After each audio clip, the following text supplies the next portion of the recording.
Volkswagen on Eesti kõige populaarsem automark ja neid on registris pisut üle 90 000 eksemplari. Ja Touarege on pisut üle 3000 eksemplari. See siin ongi nüüd 3. põlvkonna Touareg, mida hakati tootma aastal 2018. Hinnast stardivad umbes 30 000 euro juurest, kuid tegelik valik algab seal pigem 40 000 euro juures. Esimese põlvkonna Touareg tuli välja aastal 2002, paralleelselt siis Porsche Cayenne'iga ja mõni aasta hiljem lisandus ka Audi Q7, kõik need ehitati ühele platvormile. Kuid varasemalt jäi Touareg justkui teiste Saksa preemiatootete varju, ehk teised tundusid olema pisut uhkemad ja edevamad. Kuid nüüd väidetavalt selle 3. põlvkonnaga peaks asjad olema oluliselt muutunud. Eelkõige võib-olla sellepärast, et varasem Volkswageni lipulaev ehk Phaeton kadus tootmisest ja Touaregist pidi saama uus Volkswageni lipulaev. Kas nüüd see 3. põlvkond suudab teistele kanna peale astuda? Selleks tulingi, võtsin siit Möller Auto kasutatud autode osakonnast ühe 3. põlvkonna prooviks ja vaatame, kuidas ta sõidab, milliseid mootorid kapoti alla pakuti, millist varustust kaasa said ja kuidas ta vastu peab. Ja ühtse piilume üle ka, milliseid põnevaid konkurente turu peal on.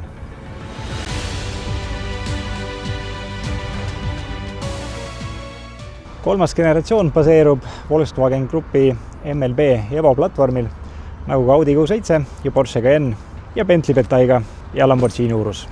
Varasema 2 mudeliga minu meelest selle põlvkonna välimus on hulga väljapeetum ja otse loomulikult on see auto ka mõõtmetes kasvanud. Pikkuseks on 4878 mm ehk seda lisandus 7,7 mm, laiust lisandus 44 mm ja kõrgus jäi enam-vähem samaks. Aga mis põhiline, eelkäijäga võrreldes on siin kaalukadu olnud umbes 100 kilogrammi ringis. LED esituled olid juba baasvarustuses ja lisana said ka veel Matrix LED esituled. See nüüd konkreetne facelifti järgne eksemplar, millel on juba 3 sükest silma ees. Mudeli värskenduse eelsel oli neid 2 tükki, ehk selle järgi saab eest üsna kergelt aru, kummaga tegemist on. Ja loomulikult ka tagumised tuled on LED-id. Nüüd mudeli värskenduse järgsel on need vähe moodsamad ja uhkemad saanud ning siin on üks lai pikk LED-riba, mis tagumised tuled omavahel ära ühendab ja ühtlasi ka see Volkswageni märk helendab nüüd pimedas.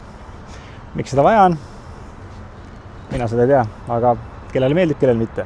Pakiruum loomulikult sellise klassi autol avaneb ja sulgub elektriliselt ja mahtu on tal 810 liitrit, mida on eelkäijast märkimisväärselt rohkem. Kuid kui sa võtad nüüd pistikhübriidi, siis kahaneb see 665 liitri peale, mida on endiselt päris palju.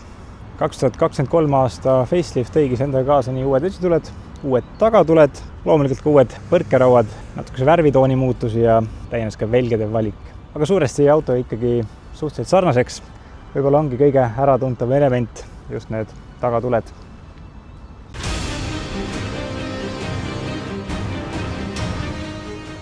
Selle auto väljatuleku ajal oli varustustasemeid siin Eestis vähemalt Basis, Elegance, R-Line ja peale mudeli värskendust jäid siis ainult Elegance ja R-Line alles. Varustust on siin üllatavalt palju. Baasvarustus on tänapäeval loomulikult olemas juba elektrilised akendusõstukid, roolivõimendi, püsikiirushoidja, käetugi ees.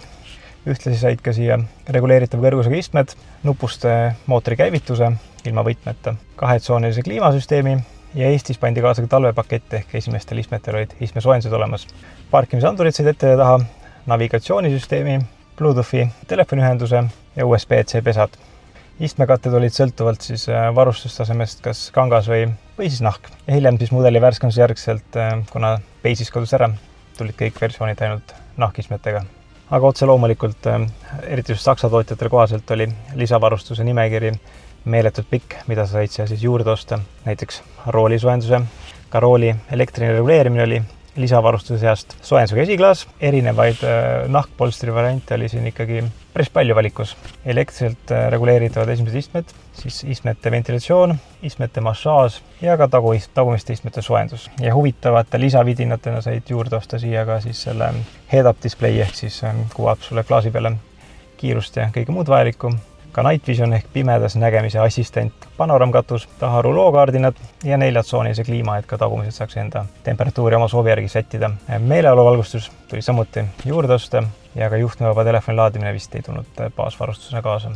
Ka uste võtmevaba avamine ehk siis keyless tuli juurde soetada ja pakuti ka soft close'i ehk siis uste servosulgureid.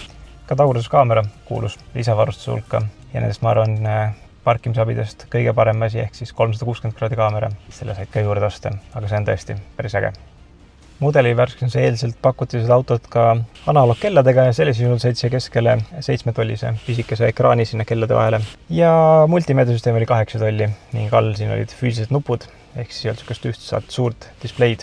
See suur lahendus ehk InnoVision Cockpit maksis raha, selles juhul sa said endale 12-tollise näidikute paneeli, mis on üsna ulatuslikult reguleeritav, et saad siia panna kiirust kuvama, navi või erinevaid näite, mida sind parasjagu autose peal huvitavad. Ja multimeedia ekraan, see on suisa 15-tolline, ehk siis nagu sülearvuti ekraan põhimõtteliselt. Pilt on terav, puutetundlikkus on väga hea, reageerib kiiresti ja kasutusmugavus on ka ikkagi küllaltki mugav. Iseasi kas sama hea kui Mercedesel ja BMW-l.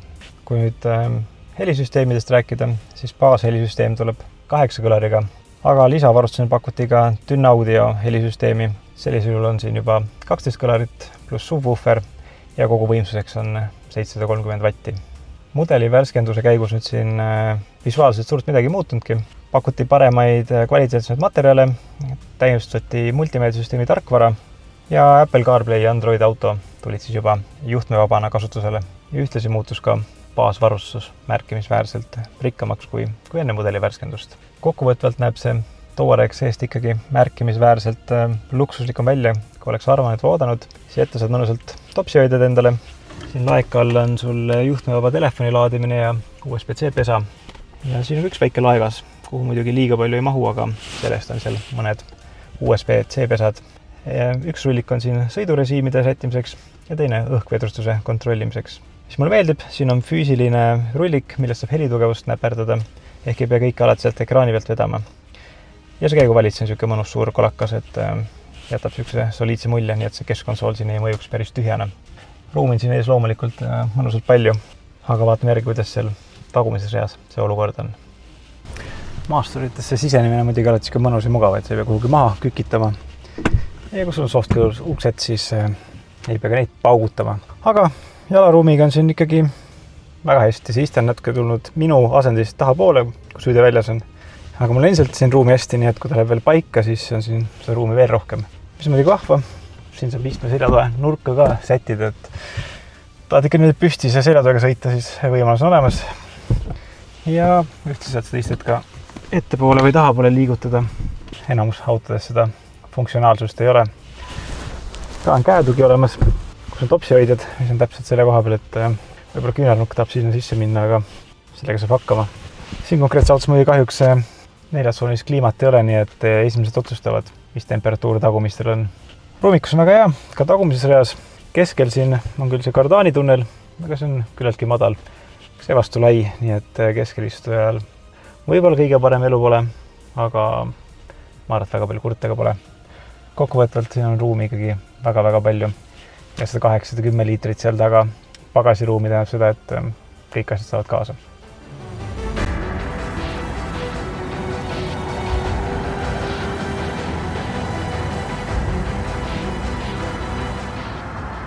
Kuid kuidas Touareg sõidab? Sõidab väga mugavalt koos olla. Ta ongi seadistatud eelkõige sellisele mugavale sõidule või tehtud mugavale sõidule. Saad küll siin neid sõidurežiime muuta, aga ega see sportrežiim teda nüüd väga märkimisväärselt jäigemaks ei tee. Ehk pigem ta on selline mugav kui sportlik. Samamoodi istmed tegelikult mugavad ja päris okei külgtoega. Võib-olla rooli tagasiside ei ole päris nii vahetu ja terav kui näiteks Porsche Cayenne'is või BMW X5-s. Aga üldiselt ta kuuletub hästi ja saab ka kurvides päris hästi hakkama. Siin on nüüd standardvedrustus ehk ei ole õhkvedrustus, aga on adaptiivne vedrustus ehk siis ta peaks natuke paremini hakkama saama kõige konarluste ja kurvide ja muu sellisega. Mis mulle ka selle autoris kõige rohkem võib-olla meeldib on see, et heliisolatsioonile või helisummutusele on väga tugevalt rõhku pandud.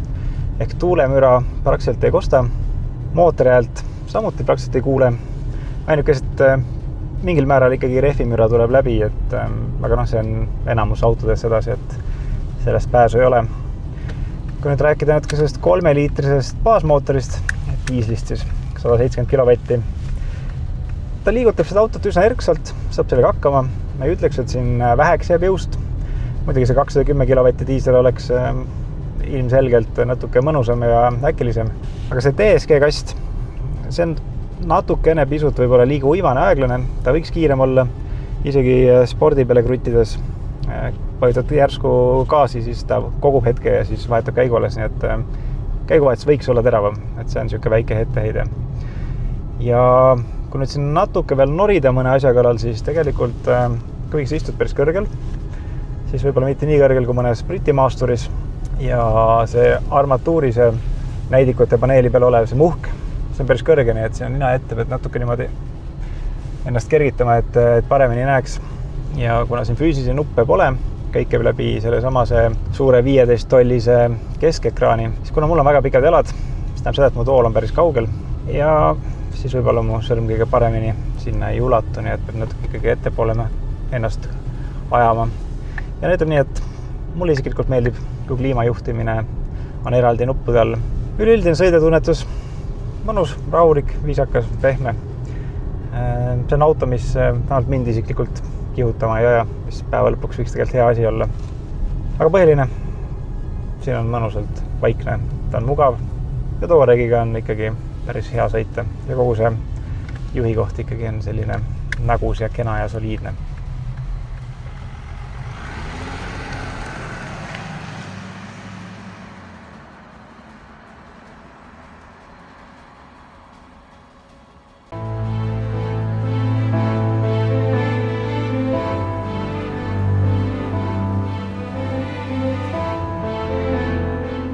Tere! Täna vaatame Volkswagen Touregi 2018 kuni 2025 tootmises olnud mudeli tähisega CR. Vaatame, mis on selle auto puhul tüüpilised vead, mida kindlasti enne ostu vaadata, mida jälgida ja teeme teile kokkuvõtte. Touregil on alumiiniumkerem, mis tähendab seda, et sellel kerel ei ole täheldatud roosteprobleeme. Võib-olla siis ainult mõned üksikud juhud, aga läbivat joont kereprobleemidel ei ole. Touregil on täheldatud küll erinevaid väiksemate andurite probleeme. Võib-olla üks asi, mida siin välja tuua, on siis Night Vision.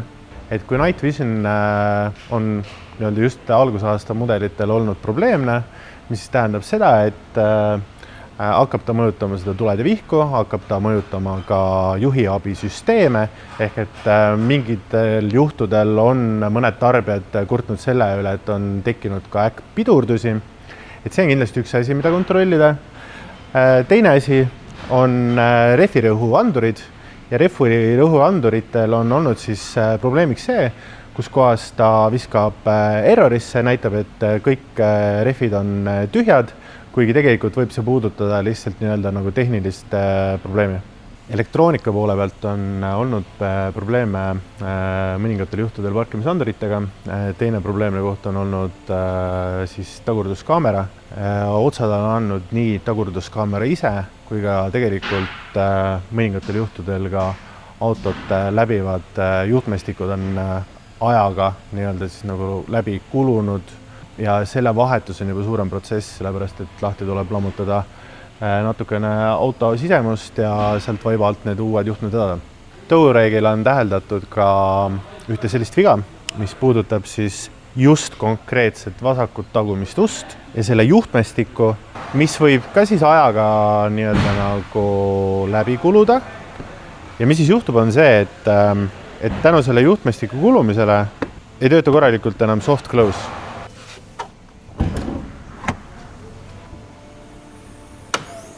Touregil on kasutusel Volkswagen Grupi legendaarne V6 3-liitrine diisel.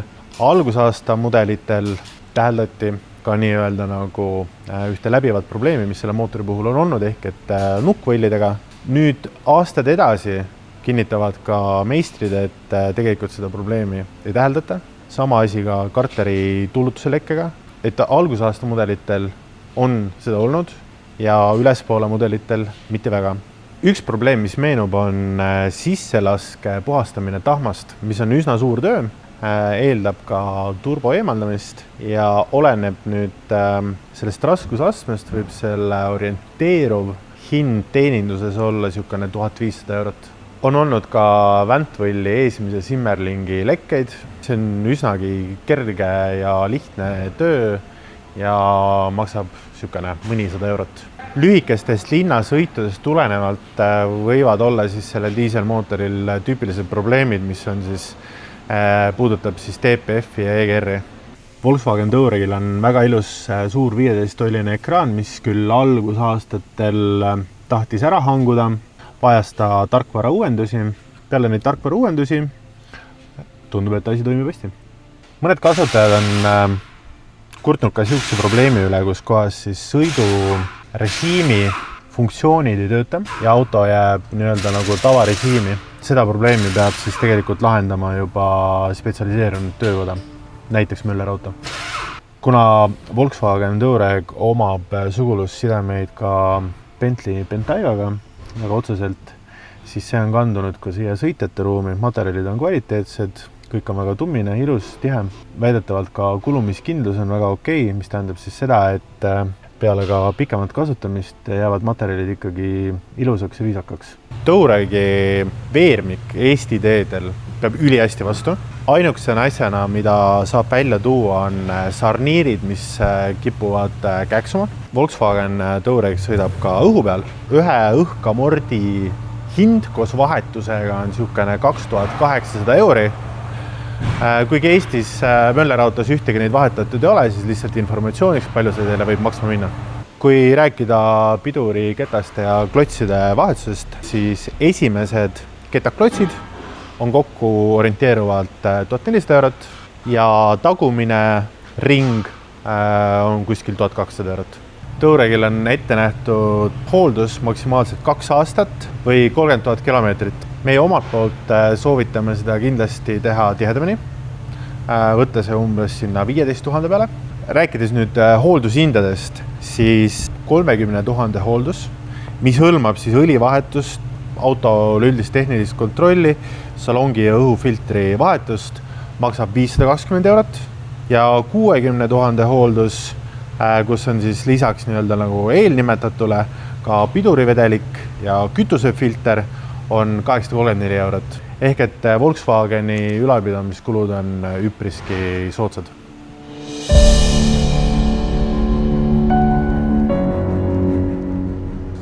Aga kui nüüd mingil põhjusel Volkswagen ei ole see mark, mida sina tahaksid, siis mida veel turu pealt tasuks vaadata? Sarnast sõidumugavust pakub kindlasti Mercedes-Benz GLE 4. põlvkond, mida hakati tootma aastal 2018. Nende hinnad algavad juba 37 500 € juurest ja auto 24 müügis leiab neid 70 eksemplari. Tegemist on ka äärmiselt nägusa, soliidse ja mugava maasturiga. Teise alternatiivina võib vaadata 2015 aastal välja tulnud Volvo XC90 teise põlvkonna juurde. Need on tänaseks muutunud juba üsna odavaks ning soodsam võib kätte saada juba seal 16 500 €, aga parem valik hakkab seal 20 000 € juures. Tegemist on sellise kena Skandinaavia disainiga autoga, mis pakub isegi mõningate versioonide puhul 7 istekohta. Sama kontsernisest leiab ka Audi Q7 teise põlvkonna, mis tuli välja aastal 2015. Ja kui need on pisut vanem mudel, siis saab neid ka juba märksa soodsamalt kätte. Nüüd 2018 üles hinnad hakkavad ikkagi pigem 30 000 € pealt ja Auto24 portaalis leiab need müügist pisut üle 80 eksemplari. Kuid kui nüüd tahta midagi märksa sportlikumat, siis 2018 aastal välja tulnud BMW X5 4. põlvkond pakub kindlasti juhile sellist mõnust ja head sõidukogemust. Hinnad stardivad seal 30 000 € juurest ja müügist leiab neid umbkaudu 100 eksemplari. Mida siis kokkuvõtvalt arvad sellest 3. põlvkonna Volkswagen Touaregist? Varasemate mudelitega võrreldes näeb ta äärmiselt soliidne ja šikk välja. Võib öelda, et mind isegi üllatas pisut oma luksusliku olemusega. Sõit on temaga mõnus ja pehme, salong on ääretult vaikne, kui siin see liigne puutetundlikkus ei häiri, sest et füüsilisi nuppe on vähe, see on igati hea valik. Ja töökindlusega siin erilisi muresid meil ka ei ole. Ja võib ka öelda vist, et põhimõtteliselt on tegu ju Bentley Bentaygaga. Nali naljaks, tegelikult Touareg on senimaani meeletult hästi oma hinda hoidnud. Ehk ta maksab sama palju kui ülejäänud tema Saksa konkurendid, mis uuena maksid märkimisväärselt rohkem. Minu meelest igati õnnestunud auto. Paari pisiveaga, aga millisel autol neid vigu poleks.